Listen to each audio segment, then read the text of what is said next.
Sidang Umum Perserikatan Bangsa-Bangsa tahun ini kembali menjadi panggung utama bagi para pemimpin dunia untuk menyuarakan sikap, menyampaikan kritik, sekaligus merumuskan arah kebijakan global. Dari isu konflik di Gaza, pengakuan negara Palestina, hingga perang dagang, semua dibahas dalam pertemuan tingkat tinggi ini. Dan kita akan membahasnya lebih dalam saat kini kita sudah terhubung dengan praktisi diplomasi dan pengajar hubungan internasional, Dina Prapto Raharja.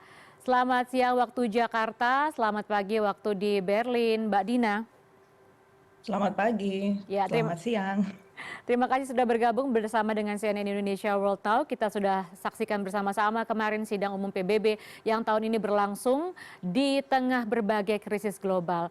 Mbak Dina, apa saja isu utama yang paling menonjol dalam pertemuan kali ini dalam pandangan Anda?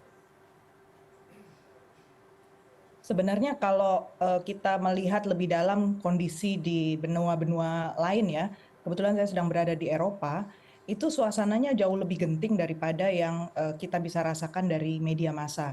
Jadi yang saya lihat negara-negara Eropa itu sebenarnya sedang mengambil waktu ya, yang dalam situasi genting di dalam negerinya, mereka mencari panggung di tingkat internasional untuk menunjukkan bahwa mereka peduli pada Palestina. Tetapi kenyataannya di tingkat praktis itu tidak ada satu pendekatan yang baru ataupun sigap gitu untuk kemudian melakukan follow up. Jadi kita justru harus berhati-hati sebagai negara yang sudah sejak lama mendukung kemerdekaan Palestina. Jangan sampai momentum yang sangat penting buat kita ini itu ditunggangi saja oleh negara-negara yang sebenarnya mengambil kesempatan saja. Sementara di dalam negeri sebenarnya mereka sedang mengalami pressure besar, urusannya dalam negeri, lalu mereka mencari panggung di luar negeri dengan cara mengangkat isu Palestina. Padahal realnya di lapangan, seperti tadi sudah diberitakan, itu situasinya juga genting ya di Timur Tengah. Itu pintu perbatasan antara tepi barat dengan Yordan itu juga sudah ditutup. Kemudian Gaza, itu juga orang yang berusaha keluar dari Gaza, itu sudah dihalang-halangi bahkan diisolasi. Jadi genosida ini betul-betul bukannya semakin baik tetapi semakin buruk. Itu yang kita harus waspada. Ya, Mbak Dina, Anda menggunakan kata ditunggangi ya, tapi apakah sidang umum PBB tahun ini berpotensi untuk mendorong gencatan senjata atau justru memperdalam perpecahan soal konflik di Gaza ini, Mbak Dina? Jadi ada dua pidato yang saya cermati, pidatonya Presiden Donald Trump dan juga pidatonya Macron dan juga situasi di dalam negeri ya di Eropa di sini. Mungkin 3 poin yang saya cermati di sini.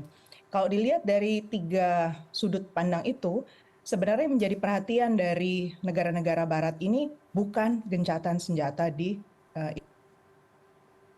bukan tentang memberi pengakuan kepada Palestina, apalagi soal kemanusiaan di Palestina.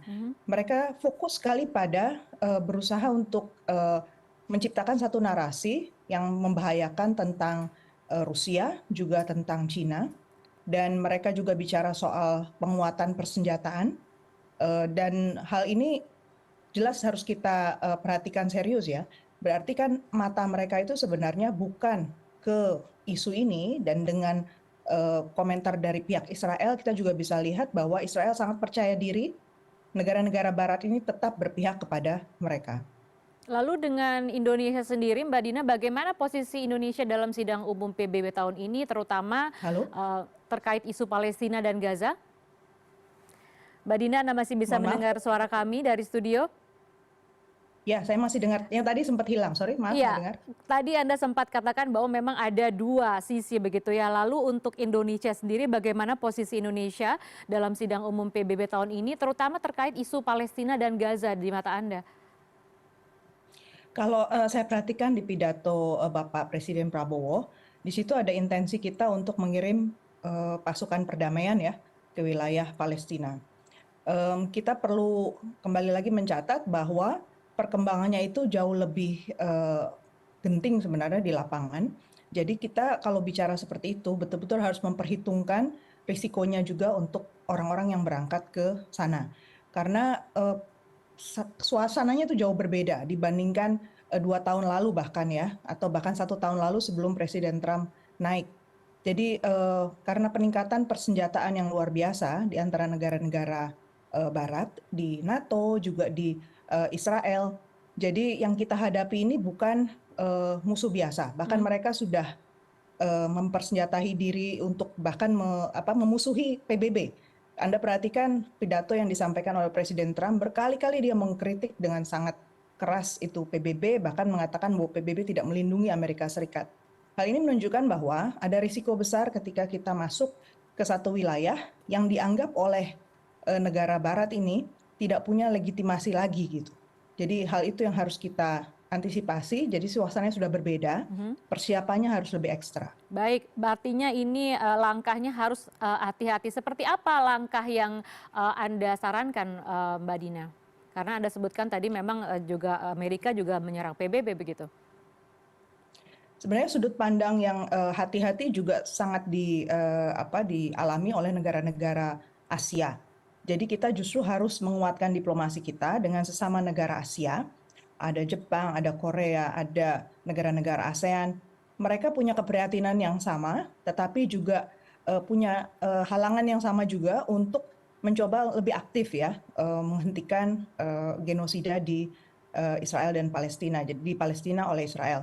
Jadi kita harus giatkan diplomasinya supaya bisa mencari jalan yang lebih tepat bersama-sama. Saya kira itu harus paralel ya, pendekatan retorika itu harus diperkuat dengan pendekatan diplomasinya supaya tidak berlebihan dan juga betul-betul harus prepared.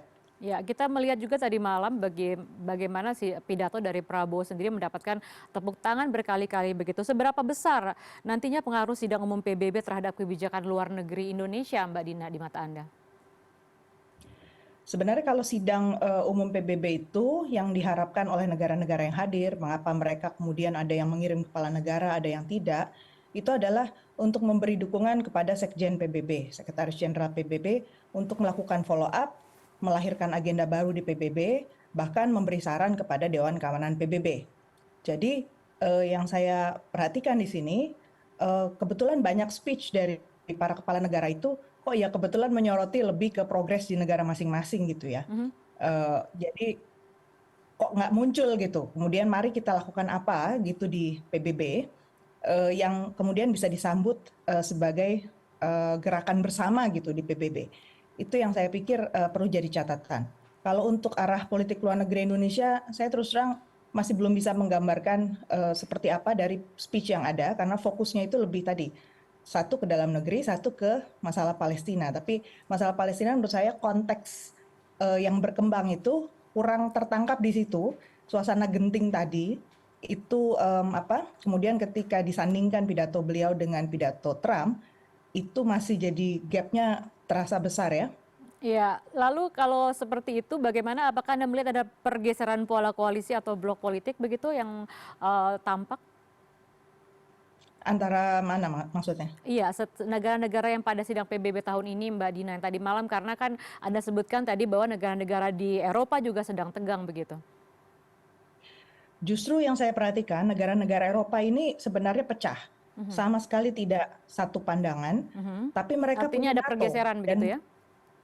betul, ada pergeseran. Di satu sisi mereka ingin NATO itu tetap kuat, tetap relevan, tetap dipandang. Itu sebabnya mereka kemudian bicara bersama-sama soal Rusia sebagai musuh bersama. Tetapi mereka mencari jalan juga untuk membuat semua kompak mendukung NATO. Karena ternyata sudut pandangnya berbeda. Kemudian NATO versus Amerika Serikat sebagai negara anggota itu juga nggak satu pandangan. Jadi Mhm. Anda bisa membayangkan dengan sumber daya yang besar dan senjata yang luar biasa semakin banyak dengan Iya. penambahan anggaran pertahanan, itu suasananya menjadi tak menentu di sini ya. Baik, Anda merasakan sendiri karena kebetulan Anda sedang berada di sana ya, Mbak Dina. Lalu bagaimana dengan isu-isu lainnya? Apakah seperti perubahan iklim atau perang dagang? Ini bagaimana Anda melihat prioritasnya di sidang tadi malam? Nah ini yang menarik, kalau narasi itu semua menyoroti mereka perhatian.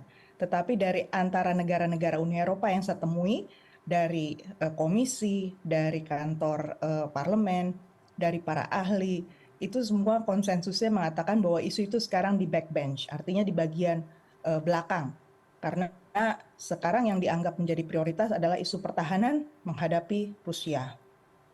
Ya, Anda sebutkan tadi beberapa kali bahwa sidang ini seperti itu tadi ya. Bagaimana, ini mungkin pertanyaan terakhir, sejauh ini sidang umum Waduh, PBB hilang. apakah masih relevan dan efektif sebagai forum untuk menyelesaikan krisis global? Karena seringkali kita lihat bahwa memang keputusan PBB tidak mengikat begitu, Mbak Dina. Tes, tes. Mbak Dina? Mbak Dina, Anda masih bisa mendengar suara kami? Maaf, Wah, hilang ya tadi. Mbak Dina, sudah kembali bersama Ya, kami ya. Ini satu pertanyaan terakhir ya. mungkin Mbak Dini. Sejauh mana Anda melihat sidang umum PBB yang masih relevan dan efektif sebagai forum untuk menyelesaikan krisis global, mengingat seringkali keputusan PBB tidak mengikat, Mbak? Ini tantangan besar karena Sekjen PBB sendiri, Antonio Guterres sudah bilang, situasi multipolaritas ini seakan-akan ujungnya justru bukan sesuatu yang positif kalau menurut beliau. Dan saya sekarang bisa mengerti kalau melihat dari negara-negara yang notabene punya senjata terbesar di dunia jumlahnya, kemudian punya power influence yang besar, mereka sedang berpikir masing-masing untuk tidak menggunakan PBB lagi sebagai platform. Jadi dan saya juga bicara dengan rekan-rekan yang ada di BRICS ya, negara-negara BRICS, apakah mereka siap menjadi alternatif? Kenyataannya ternyata belum sepenuhnya mereka siap ya. Secara ideologi dan keinginan ada, tetapi di tataran praktis Artinya ini semua dibuat itu masih tumpul jauh. begitu, Mbak Dina? Diulang sekali lagi, maaf. Artinya ini semua terlihat tumpul begitu? Iya, betul. Ya, baik. Terima kasih Mbak Dina Prapto Raharja sudah bergabung di CNN Indonesia World Now. Sukses terus untuk Anda, sehat selalu, selamat Terima siang. kasih.